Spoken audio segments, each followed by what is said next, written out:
হ্যাঁ বল। টাকা লাগবে 500 টাকা। 500 টাকা? 500 টাকা কি করবি 500 টাকা দিয়ে? বই কিনতে লাগে। বই? আমারও তো 500 টাকাই আছে। দেখ এই অভাব-অনটনের সংসার, টোটো নিয়ে চলি। এখন কি করি, টোটোরও তো কাজ করানোর দরকার, এখন তোর বইয়েরও দরকার, বই তো লাগবেই। ঠিক আছে 500 টাকাই আমার কাছে আছে, তুই বইটাই আগে কিনে নিয়ে আয়, পরে আমি কি করি করব।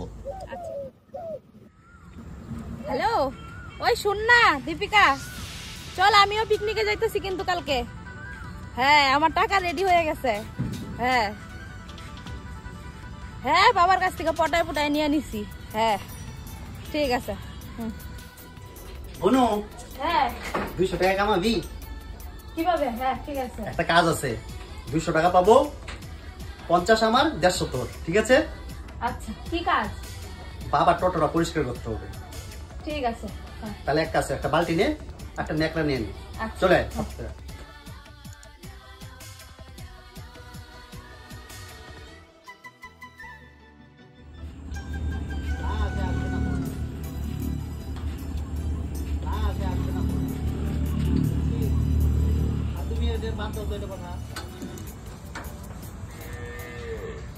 ওর 150 টাকায়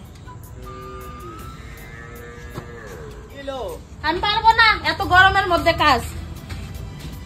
কি ব্যাপার বনু, কাজটা করলি না? এত গরমের মধ্যে আমি এত কষ্ট কাজ করতে পারবো না। এটা তোর কষ্ট লাগছে তাই না?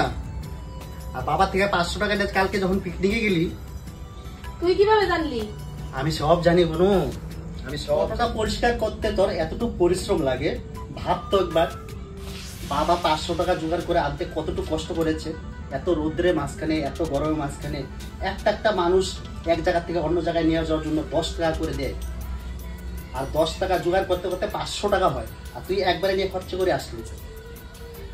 এরকম আর কখনো করবি না, বুঝলি? এখনই যা বাবার কাছে ক্ষমা চা।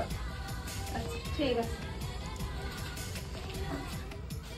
বাবা, বাবা আমি যে কালকে তোমার কাছ থেকে 500 টাকা নিছি, ওইটা দিয়ে আমি বই কিনি নাই, ওইটা দিয়ে আমি পিকনিকে গেছিলাম, আমার ক্ষমা করে দাও, আমার ভুল হয়ে গেছে, আমি আর কোনোদিন এরকম কাজ করবো না। যাক, তুই যে নিজের ভুল নিজে বুঝতে পারছিস, এতেই আমার অনেক গর্ব। যাক, তুই আর এরকম করিস না, আর তোর মতন মেয়ে যেন প্রত্যেকটা ঘরে ঘরে জন্মায়, এটাই আমার বিরাট গর্ব। আর এরকম করবি না।